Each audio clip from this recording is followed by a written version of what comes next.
সুখে থাকতে কি ভূতে কিলায় নাকি আপনাকে? ভূত পেয়েছে আপনাকে? ভূতে কিলায়? যদি ভূতে পেয়ে থেকে এমন কিলায় শুরু করবো, আপনি টিকতে পারবেন না?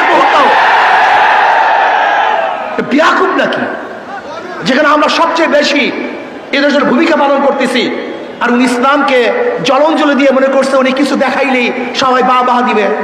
বাংলাদেশের মানুষ চিনেন? এই যে দেখেন মেট্রো রেল শেখ হাসিনা করছে, মনেও কেউ করে না। যমুনা ব্রিজ করছে, একবার কেউ ভুলে উচ্চারণ করে না। ওনার উন্নয়নের কথা সবাই ভুলে গেছে। বাংলাদেশের মানুষ চিনেন আপনি?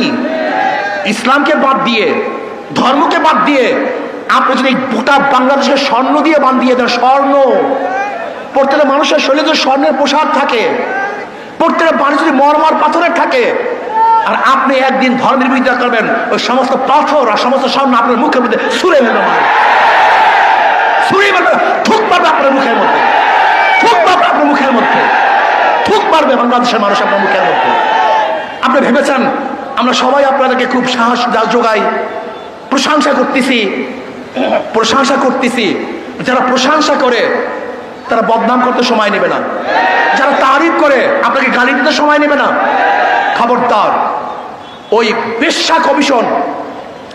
বেশ্যা কমিশনদেরকে আইনের আওতায় নিয়ে আসেন, ওদেরকে বিচারের আওতায় নিয়ে আসেন। আমি অভদ্র ব্যবহার করতেছি, অভদ্র ভাষা ব্যবহার করতেছি অভদ্রতার জন্য। এখানে আমি কোনো সুভদ্র ভালো ভাষা ব্যবহারই করতে চাই না। প্রিয় ভাইয়ের আমার, আজকে বাংলাদেশে নিয়ে গভীর ষড়যন্ত্র চলতেছে।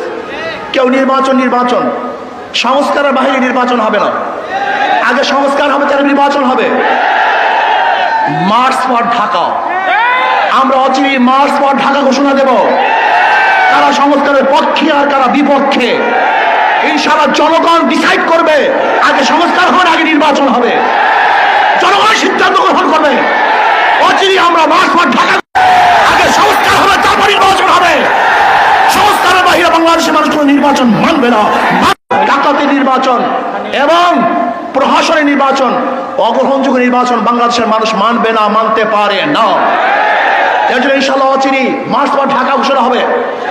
রাজি আছেন ইনশাআল্লাহ সবাই? আর আমরা টেস্ট কেস হিসাবে প্রথমে স্থানীয় নির্বাচন চাই।